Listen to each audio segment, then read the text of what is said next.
Baba müəllim, aldanma ki, şair sözü əlbəttə yalan. Əlbəttə yalan. Yalanla həqiqətin sərhədlərini şair itirə bilirmi bəzən? Bilirsiniz, Böyük Füzuli özü qəti qərara gələ bilməyib ki, iki mənada deyilib ki, aldanma ki, şair sözü əlbəttə yalandır. Bir də deyir ki, aldanma ki, şair sözü əlbəttə yalandır. Yəni, aldanma ki, yalandır. Sonra deyir ki, aldanma əlbəttə yalandır. Ona görə də bu çox qəliz suallara cavab vermək elə doğrudan çətindir. Bəlkə də bəzi suallara cavab verməyə ehtiyac yoxdur. Çünki onlar bizim yaşamımızı motivasiya edən məsələlərdir. Əlbəttə ki, iki cür sual var da. Bir var doğrudan konkret sualdır ki, adın nədir? Cavab verirsən ki, Baba Vəziroğlu. Bir də var ritorik suallar. Onların cavabı ümumiyyətlə olmur. Öz-özün üçün elə belə havaya, səmaya, nə bilim, bütün bəşəriyyətə özü tutub bir sual verirsən. O ritorik sualdır. Təbii ki, onun cavabları olmur. Baba müəllim, pis adam yaxşı şeir yaza bilərmi? Əlbəttə ki. Mənə elə gəlir ki, indi müasirlərlə işim yoxdur, klassiklərdən əsasdır. Bizim nöqteyi nəzərimizdən, yəni bugündən baxanda onların çox heç yaxşı adam olmayıb. Kimi deyirsən, böyük, əsasən rus klassiklərini deyirəm də, Dostoyevski yaxşı adam olub, Tolstoy yaxşı adam olub, nə bilim, Yesenin yaxşı adam olub, biri qumarbaz olub, biri, nə bilim, Qraf Tolstoy qoca yaşında ağlını itirib, durub düşüb çöllərə, nə bilim, evindən didərgin olub. Amma bəşəriyyət üçün necə əsərlər qoyub gediblər. Baba müəllim, belə bir dilemma qarşısında qalsanız, yaxşı insan və yaxşı şair, hansını seçərdiniz? Yaxşı şair təbii ki. İnsan əgər mənim dostum deyilsə, insanla... Yox, özünüzlə bağlı. Hə, özümlə bağlı. Özümlə bağlı təbii ki, həm yaxşı insan, həm yox, yaxşı... dilemma. Dilemma. Yaxşı şair. Bilirsiniz nəyə görə? Yaxşı pis adamlığım bir müddət sonra, özə böyük zamanın fövqündə qısa bir müddətdə unudulub gedəcək. Amma yaxşı şair qalacaq. İndi biz nə bilirik ki, yenə gəlirəm öz ədəbiyyatımıza. Nizami Gəncəvi necə adam olub? Bugün kimsə onu bilir, heç fotosu qalmıyor. Məhəmməd Füzulidə indi mən o zirvələrdən danışıram. Necə adam olub? Tutaq ki, Səmədurğun haqqında fikirlər müxtəlifdir. Amma şairlik qalıb da, əsər qalıb. Əsər qalıb. Yəni, insan şair missiyasını üzərinə götürüb əbədiyyət üçün çalışırsa, o yaxşı şair olmalıdır. Onun yaxşı insanlığı kiçik bir çevrə üçün lazımdır. Ailəsi üçün, nə bilim, dostları üçün, kəndi üçün, uzaqbaşı bir bölgəsi üçün. Amma şair əbədiyyətə işləyir. Tənqidçilərdən biri deyir ki, şairin toplum qarşısındakı müqəddəs vəzifəsi yaxşı şeir yazmaqdır. Bəli. Çox keçmişlərə, klassiklərə gedirik, çünki deyirik ki, onlara ünümüz yetməz. Maraqlıdır mənə. Musa Yaqub daha çox yaxşı insan idi, yoxsa yaxşı şair idi? Musa Yaqub Azərbaycan ədəbiyyatının çox nadir nüsxələrindən biri idi ki, həm çox gözəl insan idi, həm də böyük şair idi. Yəni, mən o bir köynək mənə yaxın deyənə demirəm. Onu bütün bizim millət, bütün xalq deyir, bütün onun poeziyasına bələd olanlar və onun şəxsiyyətinə bələd olan insanlar deyir. Şəxsən mən deyirəm ki, mənə elə gəlir ki, mən indi dünya görmüş bir insanam. Yəqin ki, yaxşı pisi ayıra bilirəm. Musa Yaqub mənim ağsaqqalım idi, Musa Yaqub mənim böyücüm idi, Musa Yaqub mənim ustadım idi. Və mən həmişə müşahidə edirdim ki, bunu insanların böyük əksəriyyəti elə mənim nəzərimlə ona böyük insan və böyük şair kimi baxır. Yəni, elə insanlar çox nadir hallarda rast gəlinir. Yəni, təbiətdə də təbii ki, ən qiymətli metallar, tapıntılar çox nadir olur. Ona görə də indi Musa Yaqub bir nümunədir. Amma hamıya o gözdən baxmaq olmaz. Onda bir də görərik ki, ətrafımız boşdur. Baba müəllim, ümumiyyətlə, sənət tarixi və nəzəriyyəsi müasir şeir, klassik şeir və s. bu cür kateqoriyalara bölür ədəbiyyatı. Bölünür, bəli. Müasir dövrdə yaşayırıq, müasir şair ola bilirikmi? Mənə elə gəlir ki, şairlər müasir, klassik, nə bilim, modernizm, postmodernizm belə kateqoriyalara bölünmür. Çünki əbədi olan nəsnələr, kimsələr lazamandır, laməkandır, yəni zamanın fövqündədir. Texnologiya müasir ola bilər. Amma insan zəkası, insan düşüncəsi bu zamana sığmaz. Necə ki, Nəsimi zamanın fövqündə idi, məkanın fövqündə idi. Mənə elə gəlir ki, bu poeziya aiddir. Ümumiyyətlə sənətə aiddir, tək poeziya yox. İndi görün, Əli Kərim, böyük şairimiz Əli Kərim, neçə il bundan öncə park dünyasına qovuşur. Bu yaxınlarda elə Göyçayda getdim, amma məzarın abidəsinin onun adına olan parkı ziyarət elədim, ona görə də təəssürat təzədir, ondan misal gətirirəm. Bu gün də onun şeirlərini oxuyanda insanın ürəyi titrilir. Halbuki nə bizim müasir zamanı yaşamışdı, nə müasir texnologiyadan xəbəri vardı, nə bu gün müasir sayılan o şeir texnologiyasından xəbəri vardı. Sadəcə şeir yazır. Və o şeir o zamanda, indi də, 100 il sonra da, 1000 il sonra da insanların ürəyini titrədəcək. Yəni, əbədi sənəti, böyük sənəti zamana və məkan kateqoriyalarına aid eləmək mümkün deyil. Deyil. Şeir ruhun faktıdır. Şeir ruhun mətninə çevrilmiş ifadəsidir. Ruhunuzun sizdən, sizin ruhunuzdan narazı düşdüyü zamanlar çoxmu olur bugün? Çox. Onu deyim ki, mən həmişə elə yeri gəlmişən qeyd edeyim ki, özümdən yadca, nə bilim, başca həm də lap deyim. Çox böyük insanlarla oturub durmuşam, dostluq eləmişəm. Təsəvvür edin ki, görün mən kimlərlə dostluq eləmişəm, ay Allah. Süleyman Rüstəm, Mirzə İbrahimov, İsmail Şıxlı. Çünki həm də mən çox gənc yaşlarından Azərbaycan Yazıçılar İttifaqında çalışmışam, dostluq edirdim onlarla. Və ən böyük dostlarımdan biri də Bəxtiyar Vahabzadə idi. Bəxtiyar Vahabzadə, hətta indi mən dəfələrlə onu yazmışam, filmlərdə demişəm ki, hətta o zaman məni Sovet senzurasının, Sovet KGB-sinin caynağından qutaran bir insan idi. Heç məni tanımırdı şəxsən, mən cavan bir yazıcı idim. Mənim ilk kitabım Səhər Qatarı adlı ilk kitabım. Deməli, mən onu qovluq şəklində vermişdim nəşriyyata. Bir də gördüm ki, indi gözləyirəm ki, çağıracaqlar ki, bu gün sabah kitabın çıxır, siqnal nüsxəsini təqdim edəcəklər mənə. Bir də gördüm ki, mənə Mərkəzi Komitədən və KGB-dən zənglər olur. Ki, gəlin, bu nədir yazmışsınız? Nə yazmışam? Hekayələr yazmışam da, nə yazmışam? Bəs burada Sovet realizminə zidd şeylər var. Bizim həyatımızı pisləyirsiniz, öz obrazlarınızın. Bu neçənci ildir? Bu təxminən 78, 77 və belə illər. Çünki həmən kitab 80-də çıxdı. Deməli, ondan öncəki tarix idi. Belə zənglər olur. İndi təsəvvür edin ki, bunun nəticəsi budur ki, ya həbsdir, zindandır, ya da qara siyahıya düşmək. Amma zindan daha mənim üçün əlverişli olardı. Yəni, gedib cəzavı çəkib qayıdırsan. Qara siyah o demək ki, bütün qapılar sənin üçün bağlanır. Hər yanda qırmızı işlər. Nəinki sənin üçün, bütün qovm əqrabanın üçün, dostların üçün, ətrafın üçün, hər şey. Belə bir zamanda Bəxtiyar müəllim məni tanımadan, eşidib hardansa, gedim nəşriyyatdan qovluğu götürüb və böyük bir məthiyə yazıb mənim haqqında. Məthiyə ona görə deyirəm ki, hətta bilərəkdən o qədər məni çox tərifləyib ki, mən o təriflərə layiq deyildim, təbii ki, cavan bir. Kökdən gələn səslər. Bəxtiyar müəllimin öz kitablarında da var o.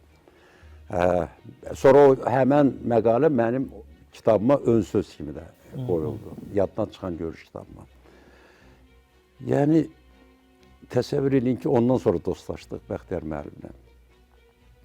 Yəni, bu mərhələni də mən görmüşəm ki, indi nəyə görə mən cavanların həmişə arasındayam, onlara kömək edirəm, heç nəyə gücüm çatmayanda bir xoş söz söyləyirəm. Çünki mən də vaxtı ilə bu dəstəyi bizim böyük yazıçılarımızdan, böyük ədiblərimizdən, böyük insanlardan görmüşəm mən. İndi onu da mütləq qeyd eləməliyəm, o əvvəlini demədim vaxtı ki, Məsəl üçün indi fikirləşirəm indiki ağlımdan ki, o zaman o nəşriyyata mən təqdim edəndə o yazıları sadəcə onlar məni çağırıb deyərdi ki, götür bu oğlu, çıx get buradan. Bu sənin üçün yaxşı olmaz. Təsəvvür edin ki, həmən kitaba 2 dənə ölüm hökmü yazıldı bir kitabın redaktoru tərəfindən. Biri də bizim bir akademik tərəfindən, ədəbiyyatşünas tərəfindən. Bizimkilər idi onlar, Azərbaycanlılar idi. Onların bir 50-dən çox ağsaqqal insanlar idi. Mənim vardı bir 21 yaşım.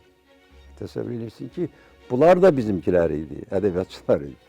Bəxtiyar Vahabzadə də.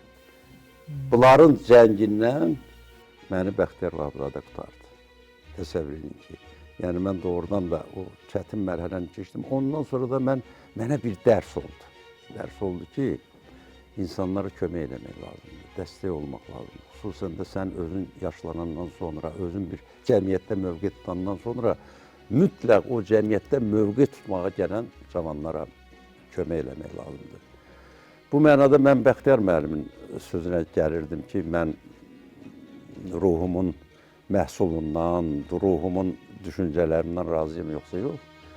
Məşhur onun bir sözü var, bircə ondan razıyam ki, özümdən narazıyam.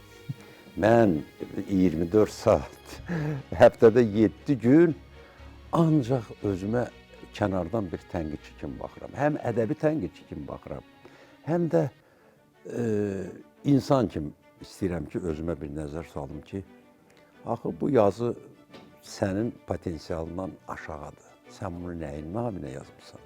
Bu saat sən cavan uşaq deyilsən ki, çap olunmaq həvəsin belə aşıb başsın ki, istəyirsən nəsə yazırsan.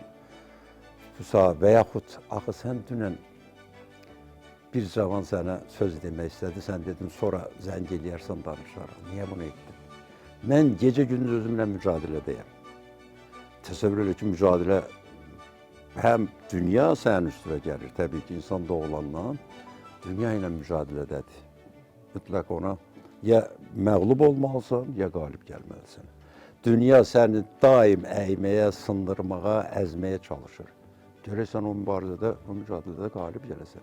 Eləcə də özünlə mücadilədə. Mən ona görə özümlə təklənməyi çox sevərəm. Çox sevərəm. Təklənmək o demək deyil ki, mən harası bir küncə, hücrəyə çəkilib, heç kim olmasın, qapıları bağlayım. Yox. Mən milyonlarla insanın içində özümlə təklənə bilərəm. Və yaxud tək həmən hücrədə mən özümü təklif edə bilmərəm. Bu tamam başqa bir belə məhrəm, belə bir qəribə bir ovqatdır. Özünüzlə tək qalmaqdan qorxduğunuz vaxtlar olur? Olur, olur. Yəqin ki, bunlar böyük səhvlərdən sonra olur. Ola bilsin, səhvlərdən yox da indi bir şey deyim ki, ən böyük arbitr. Bütün dünyanın o cəza məhkəmələrindən, dünyanın bütün o, nə bilim deyim ki, inzibati orqanlar deyək də, yəni ki, onlardan da dəhşətli bir arbitr insanın vicdanıdır. Allah xofudur. Bu mənə elə gəlir ki, normal insanda bu olmalıdır. Olmalıdır. Yəni, siz insan nə cür yaşamalıdır? Olarlardan daha çox olmazlarla yaşamalıdır ki, olmaz. İnsan şəxsiyyəti ümumiyyətlə olmazlardan ibarət əsasən olmalıdır. Yəni, nəfsin nidalarına qarşı qoyduğumuz səddlərdir təbii ki, olmazlar. Evet. Yaxşı, nəfsinizə yenildiyiniz vaxtlar olurmu? Olub, amma çox cavanlıqda, keçən əsrdə olub. Çünki bilirsiniz nədir? İnsan bir mütləq həqiqətlərə gəlib çıxmalıdır. Özdə bu yaşla əlaqədar deyil. İnsan var ki, 20 yaşında o mütləq həqiqətlər dediyimiz şeylər var, onlara gəlir, çıxır. Artıq onları informatik şəkildə yox, dərk eləyərək anlayır onları, dərk eləmək. Və dərk eləməklə informasiya tamam ayrı-ayrı şeylərdir. Məsələn, insan həmişə fikirləşir ki, insan həyatı fanidir. Gəlir, gedir. Bunu informasiya şəklində bilir. Amma onu dərk eləyirmi? Eləmir. Eləsə, inanın ki, dünyada nə müharibələr olar, nə bu dedikodular olar, nə insan insana qənim kəsilər, insan təbiətə qənim kəsilməz. Yəni, bunların heç biri olmaz. Düşünər ki, sözün obrazlı mənasında da, dünya 5 gündür. Tanrı bizə bir şans verib ki, gəl pəncərəndə, bax, get. Olan oldu, keçdi deyib səni yenə bağışladım. Səni sevdim bircə kərə, dönə-dönə bağışladım. Bağışladım səni yenə, bağışladım dönə-dönə, Tanrı səni verən günə, sevən günə bağışladım. Səninlə bir keçdiyimiz dilləndi hər cır, hər iz.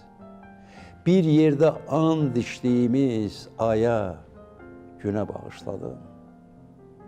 Tənha, yazıq bir küçəyə, sənsiz ötən hər gecəyə, boynu bükük bir çiçəyə, solan gülə bağışladım. Bu dünyada onu bil ki, sən eşqimin sonu ilki. Səndən başqa kimin var ki? Səndən başqa kimin var ki, səni sənə bağışladım. Səni sənə bağışladım. Baba Vəziroğlu'nun şeirlərlə cənnətə girmək olarmı? İnanmıram şairləri cənnətə buraxsınlar. İnanmıram heç vaxt. Şairlərin o qədər suçları var, o qədər günahları var ki, inanmıram. İnanmıram. Mən ona görə həmişə deyirəm ki, kaş bir yerdə bir fəhrə kimi çalışardım. 9-a gedərdim işə, axşam 6-da gələrdim. Bəlkə də dünyanın ən xoşbəxt insanı olardım. Çünki 24 saat beynin çalışması, bax sizin dediyiniz, mənim dediyim bu fikirlər, bu məsələlər ətrafında təbəddülatlı nə bilim fikirlər, rəylər insanı məhv edir. Gözünüzdən düşdüyünüz günlər də çox olur yəni. Olur. Bəs özünüzü şair kimi sevirsiniz? Öz yaradıcılığınızı. Yox, şair heç vaxt sevməmişəm. Mən özümü həmişə, mən sizə deyim ki, özümü ciddi nasir hesab eləmişəm. Yəni ciddi ədəbiyyatla məşğul olan nasir. Mənim təsadüfi deyil ki, kitablarımın çoxu ciddi nəsr əsərləridir. Səhər qatarı, yaddan çıxan görür, yol, o ciddi bunlar nəsr əsərləridir. Bilirsiniz, sonra mahnı yaradıcılığına daha çox keçdim, şeir yaradıcılığına ki, bir o keçid dövründə 80-ci illərin sonları, 90-cı illərin əvvəlləri dəhşətli bir məlum və məş'um bir keçid dövrü oldu. Bütün kriteriyalar itdi, bu mənəvi dəyərlər yoxa çıxdı və onda biraz əlim soyudu ciddi ədəbiyyatdan. Bilirsiniz ki, bugün Yazıçılar Birliyinin 3000-dən çox üzvü var. Hamısı da onlar gözəl yazıçılardır, gözəl, həm də gözəl insanlardır, mənim qələm dostlarımdır. Amma populyar janr insanı tez tanıdır. Çünki mahnı janrı ən operativ insanlara çatan janrlardan biridir. Niye yanır koca, yanıp külü qalacaq, bilmirəm nə olacaq, olanı xatirə. Niye yanır koca, yanıp külü qalacaq, bilmirəm nə olacaq, olanı xatirə.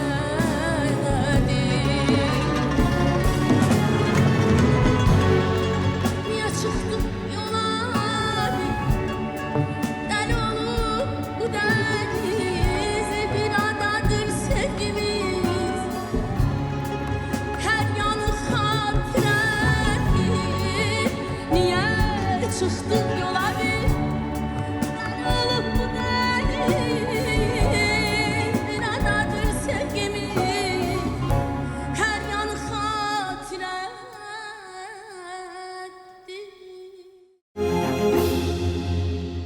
Müsahibələrinizin birində demişsiniz ki, şairə mütləq senzor lazımdır. Bəli. Şair üçün azadlığın və qadağanın sərhədləri hardan başlayır? Azadlığı, şairin azadlığı harda bitir? Şairin azadlığı öz içində başlayır və öz içində bitir. Yəni, elə böyük buna azad məkan lazım deyil. Yəni ki, bütün ətraf azad olsun, bütün nə bilim, geniş okeanlar ətrafında olsun, başı üstündə mavi səma olsun, yox. Yəni, mən azadlığı ətrafımda axtarmıram. Ancaq öz içimdə axtarıram. İsmaildansınız. Bəli. Bəzən mənə elə gəlir ki, bəzi şairlər öz məkanını yazırlar.